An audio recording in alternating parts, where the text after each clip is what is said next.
Bonjour à tous et bienvenue dans cette nouvelle vidéo. Aujourd'hui, on va parler Lego, mais plus spécifiquement de faux Lego. Comme vous le savez, cela fait plus de 15 ans que je collectionne quasiment exclusivement les Lego Star Wars, donc je pense pas détenir une vérité à ce sujet. Mais en tout cas, je pense pouvoir donner mon avis et aussi, n'hésitez pas à donner le vôtre en commentaire. Je fais aussi cette vidéo suite à différents messages et remarques que j'ai pu recevoir en commentaire sur TikTok. Du coup, j'ai envie de donner un petit peu 2-3 explications. Tout d'abord, moi, en tant que collectionneur de Lego Star Wars, il faut bien comprendre que maintenant, lorsque tu veux acheter une boîte lorsqu'elle sort, ça passe le prix, même si c'est élevé, on achète la marque Lego, c'est de toute façon un prix à mettre. Maintenant, ce qu'il faut bien comprendre, c'est qu'acheter des sets qui datent d'il y a plusieurs années, maintenant on est sur du 15 à 20 ans pour certains sets, ça coûte extrêmement cher. Pour ceux qui m'ont suivi sur TikTok un petit peu, derrière moi se trouve le dropship. Cet exemplaire-là est un faux. Alors pas que j'ai voulu vous cacher des trucs ou pas, moi je n'ai rien à cirer par rapport à ça. J'ai toujours dit que c'était un faux. Le fait est que lorsque j'avais acheté un lot de Lego Star Wars, quasiment qu'avec du Lego Star Wars, je pensais faire une très bonne affaire. Malheureusement, dans le lot de Lego Star Wars, il y avait ce faux dropship qui a fait passer de ma bonne affaire à une affaire perdante. Je me suis fait avoir malheureusement. C'était de la livraison, j'ai essayé de recontacter les mecs, enfin bref, les procédures qui ont servi à rien. Donc je m'étais fait arnaquer malheureusement. Ce dropship, il est là. Celui-là sur AliExpress, je crois que tu peux le trouver aux alentours de 100 balles peut-être, 80 balles, je sais pas, je m'intéresse pas à ça. Maintenant, on va pouvoir le comparer au vrai exemplaire puisque je l'ai enfin reçu. Parce que du coup, dans cette vidéo, on va aussi pouvoir parler de la qualité des pièces, entre les pièces Lego et les pièces plus d'origine chinoise. On va aussi pouvoir expliquer une différence de prix, parce que pour ce modèle-là, si on se trouve plus ou moins à 100 balles, il faut bien se rendre compte que le modèle dropship Lego, qui se trouve plus dans le marché, il faut le trouver d'occasion, ou même neuf, mais ça coûte extrêmement cher. Justement, le prix d'occasion va quand même tourner autour de 800-900 balles, et le prix neuf, on est autour de 1600-1700.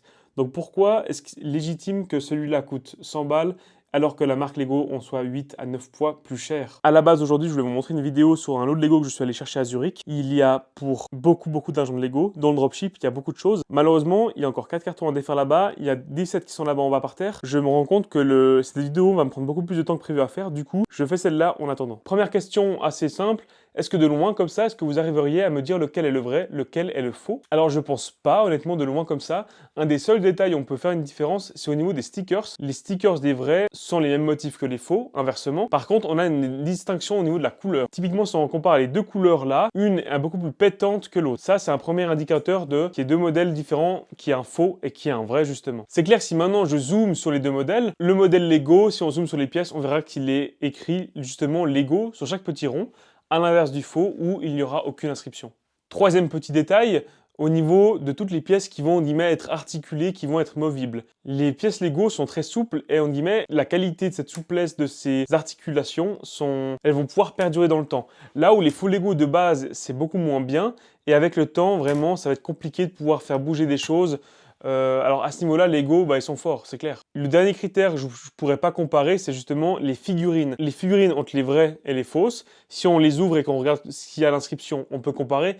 Et la plupart des fausses figurines, de loin, on voit que ce ne sont pas les bonnes. Voilà, tout bêtement. Maintenant qu'on a parlé de comment reconnaître, comment différencier le vrai du faux, on peut tout simplement parler de la qualité-prix. On a à la fois un modèle faux qui tourne environ à 100 balles sur AliExpress et compagnie, et on a le modèle Lego à la base en magasin environ à 180 balles, 150 balles, sauf erreur, qui à présent coûte environ entre 1005 et 2000 francs, et d'occasion environ entre 7 et 800 francs. C'est très cher. À présent, je vais tout simplement vous donner mon avis, mon ressenti quant à ça. Pour moi, acheter du faux, il n'y a rien de mal à ça. Je m'explique. Quand tu es jeune ou même que tu es plus âgé, c'est égal et que tu n'as pas les revenus pour t'acheter un dropship. Est-ce que c'est mal d'aller acheter un faux si tu as envie de l'avoir dans la collection? Bien sûr que non. Il ne faut pas oublier que si Lego, malheureusement, ne refait pas de modèle comme ce dropship là, malheureusement, si on veut avoir un Lego, on va de toute façon devoir acheter celui-là qui d'année en année prend de la valeur. Donc si c'est compliqué pour toi de l'acheter maintenant, comment ça sera dans 5 ans? Pour remédier à ça, si vraiment tu veux en avoir un dans ta collection, tu as le faux que tu peux trouver sur internet. Donc je suis pas en train de le mettre en avant, je dis que malheureusement, si tu veux pouvoir te l'offrir et l'avoir dans la collection, tu n'auras peut-être pas le choix que de devoir acheter un faux. Alors les puristes diront, moi j'attendrai plusieurs mois, plusieurs années pour pouvoir me l'offrir. Je peux comprendre. Il faut aussi comprendre qu'il y a des gens qui ont envie de l'avoir, qui n'ont pas envie de mettre 1000 balles pour un Lego en plastique, ils prennent le faux. Pour eux, ça revient au même. Moi, c'est pas forcément l'avis et ce que je prône. Maintenant, il faut aussi pouvoir comprendre n'importe qui et comprendre pourquoi est-ce qu'ils achèteraient celui-là. Il y a à ça un autre exemple flagrant aussi, le MTT, donc le véhicule droïde transporteur de troupes qui participe d'ailleurs à la bataille sur Naboo. Ce véhicule-là, on est aux alentours de 240 à 260 balles si tu veux l'obtenir. Je parle de la deuxième version sortie en date de 2008, peut-être 2006. Je me souviens plus trop de l'année de sortie. Ce véhicule-là, environ à 250 balles, tu peux le trouver aussi sur internet internet, sur des sites chinois, plus ou moins à 45 balles pièce, alors sans la livraison, mais plus ou moins à 45 balles pièce. De nouveau, on est plus ou moins sur un rapport de le Lego coûte un prix, la version chinoise coûte environ 6 fois moins. Je suis pas en train de mettre les fake Lego en avant, bien au contraire, mais il faut bien comprendre que pour ceux qui ont envie de se faire plaisir, pouvoir jouer avec, justement pouvoir jouer avec où tu vas risquer de le casser, il va tomber, tu vas perdre des pièces et tout, autant acheter un faux si t'es jeune et t'as envie de te faire plaisir. Ce qui est sûr, c'est que moi, si j'avais été jeune et que j'avais su quand j'étais petit que sur des sites chinois, je pouvais avoir des MTT pour 45 balles, bah, je me serais extrêmement fait plaisir. Quand j'étais petit, moi, je voulais juste faire des batailles, j'avais des figurines, des véhicules. Je m'en fichais qu'il soit écrit Lego dessus. Je voulais juste me faire plaisir. Si quand j'étais petit, il y avait des MTT sur AliExpress, j'en aurais acheté peut-être, je sais pas, 5, 6. Tu te rends compte, pour le prix d'un, tu peux en avoir 6. Moi, c'est vite vu, le calcul est très vite fait. Par contre, maintenant, s'il faut expliquer le prix tout simplement des Lego qui, pour certaines pièces, coûtent extrêmement cher, malheureusement, on achète de la marque. C'est-à-dire qu'on n'achète pas un jouet, on achète un objet d'une collection. Lego est un jouet, certes. Maintenant, celui qui veut absolument avoir ce modèle-là, c'est que forcément, il y a un peu cet esprit collectionneur derrière. Si tu veux te l'obtenir, bah, t'as pas le choix de mettre le prix. C'est comme ça.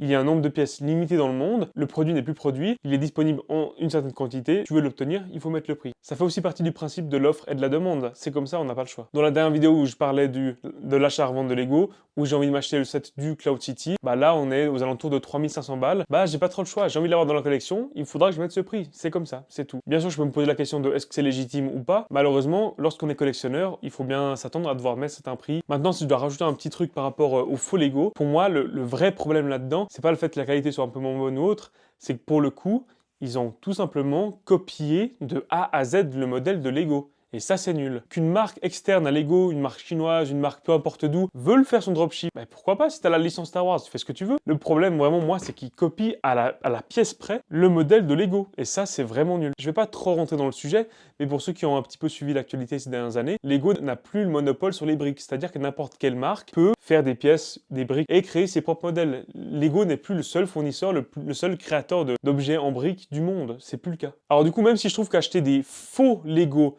qui sont des modèles existants chez Lego, je trouve ça honnêtement nul, mais je peux comprendre le fait de le faire, je peux comprendre, j'étais aussi jeune avec moins d'argent. Il y a aussi maintenant d'autres créateurs, d'autres marques qui font des sets en briques, pas en Lego, mais il faut bien préciser en briques. Et pour certaines marques, justement, je trouve ça vraiment cool. On a, alors pour en citer qu'une, on a la marque, je dis bien, Mold King, qui fait beaucoup de sets, beaucoup de produits et beaucoup de sets Star Wars. Alors dans ma collection maintenant, à ce jour, j'en ai pas parce que c'est aussi un budget puis j'ai pas la place d'en avoir, mais je compte en acheter par la suite. Ce que je trouve vraiment bien chez Mold King, c'est le fait, alors certes, ils font des modèles comme un Venator, Star Destroyer, qui sont des modèles qui existent chez Lego, mais là ce sont des modèles différents, donc je trouve ça apporte un peu de la plus-value, c'est de la construction différente, des détails différents. Maintenant, le point positif, c'est qu'il y a aussi des modèles qui n'existent pas chez Lego, et ça c'est cool. Pour en citer qu'un seul, on a le modèle Eclipse. Ce gigantesque vaisseau noir de plusieurs milliers de pièces, bah, il a l'air vraiment super cool à construire, il a vraiment de la gueule. Donc ça, pour moi, il n'y a aucun mal à l'acheter, même si tu es un grand collectionneur et un grand fan de Lego Star Wars. Lego Star Wars ne l'a pas produit, cette marque de briques l'a fait, mais il faut en profiter, il faut se faire plaisir. Donc, pour terminer par rapport à ce sujet des faux Lego, honnêtement, voilà, moi j'ai donné mon avis, mais chacun est libre de faire ce qu'il veut, et c'est quelque chose que je compte mettre en avant sur ma chaîne YouTube. Moi, perso, j'ai pas envie que dans mes commentaires YouTube, il y ait des mecs qui fassent des dictateurs et qui disent non, ça c'est pas bien, ça c'est bien. On peut donner son avis, il n'y a aucun mal, mais maintenant, j'ai envie de te dire qu'au final, on est tous propriétaires de son porte-monnaie et de son argent, on en fait ce qu'on veut, il n'y a aucun mal à ça. Pour les prochaines vidéos qui arriveront, bah, une cette semaine et une le week-end prochain, on va voir du coup la vidéo où je vous montre l'intégralité du gros lot de Lego Star Wars que je suis allé chercher à Zurich. Donc ça arrivera, je pense, cette semaine, le temps de pouvoir préparer la vidéo, parce qu'en fait, il y a beaucoup plus que ce que je pensais. Et puis, pour ceux qui sont aussi là pour le projet de la grange, j'ai des nouvelles, des bonnes nouvelles, donc je vais enfin pouvoir vous donner plus de détails puisque j'en ai plus. Bref, d'ici à la prochaine vidéo, d'ici au prochain TikTok, d'ici au prochain live, peu importe, portez-vous bien, passez une excellente semaine et on se dit à très vite. Ciao, ciao.